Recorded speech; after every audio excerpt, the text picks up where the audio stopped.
2026 எலெக்ஷன்ல சார் சொல்லுங்க sir 23 election வரப்போகுது. எலெக்ஷன் ஒன்னா நீங்க எப்பவுமே ஒரு மோட்டிவேஷனல் ஸ்பீச் கொடுப்பீங்க. இந்த வருஷம் எலெக்ஷனுக்கு நீங்க என்ன சார் நினைக்கிறீங்க? Sir first thing 23/4/2026 mark your date. It is the day of your responsibility. ஏன் ரெஸ்பான்சிபிலிட்டி சொல்லனா நிறைய பேர் அது ஹாலிடே நினைக்கிறாங்க, ஒரு ஈவெண்டா நினைக்கிறாங்க. அது ஈவெண்ட் கிடையாது. Your voting rights not only determines இந்த ஒரு விரல் உங்களுடைய எதிர்காலத்தை காமிக்கும். எப்படி காமிக்கனாங்க, நம்ம ஓட் போடாம இருந்துட்டு நம்ம யாரையும் ப்ளேம் பண்ண முடியாது. முயற்சி பண்ணாம நம்ம யாரையும் ப்ளேம் பண்றது வேஸ்ட். பிளஸ் உங்களுடைய ஒவ்வொரு ஓட்டு நீங்க நினைக்கிறேன் நான் ஒரு ஓட் போடலன்னா என்ன ஆயிடும், ஆக மொத்தம் எல்லாரும் ஜெயிக்க போறாங்க, அதே மாதிரி போது நம்ம தலையெழுத்து மாத்த போறது இல்லை. அப்படி எல்லாம் கிடையாது. Every person is responsible. நீங்க அது நினைக்காதீங்க. இப்பெல்லாம் எவ்ரி செகண்ட்ஸ்ல மினிட்ல இன்ஃபர்மேஷன் போகுது, கேதர் ஆகுது, யூசேஜ் ஆகுது. Don't lose your voting rights. உங்களுடைய எதிர்காலம் அதுல தான் இருக்குது. whichever party comes to power, whether it's a regular party or opposition party or whichever party, definitely உங்களுடையும் கடமை இருக்கு அவங்கள இது. ஏன்னா அவங்க 2 months before பிரச்சாரம் பண்றாங்களா, உங்க வீட்டுல வந்து சொல்லிட்டு போறாங்க ப்ளீஸ்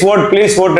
அதுல இருந்தே நம்ம தெரிஞ்சுக்கணும் அது எவ்வளவு இம்பார்ட்டன்ட். ஒவ்வொரு ஓட்டுக்கு responsibility. Don't lose your voting rights. உங்களுடைய எதிர்காலம் எப்படி காமானாக்கா அதை நம்ம யார் கவுன்சிலர் வர போறா, யார் எம்எல்ஏ வர போறா, யார் சிஎம் வர போறா, அதெல்லாம் பெரிய ஃபேக்டர் இருக்கு. சோ நம்ம ஒண்ணுமே பண்ணாம நம்ம எதுவுமே ப்ளேம் பண்றதுக்கு வாய்ப்பே இல்லை. 100% wherever you are, you have to definitely go and vote. Mark your date. It is the most important day of your life. உங்களுடைய விரல் எதிர்காலத்தை காமிக்கும். Thank you.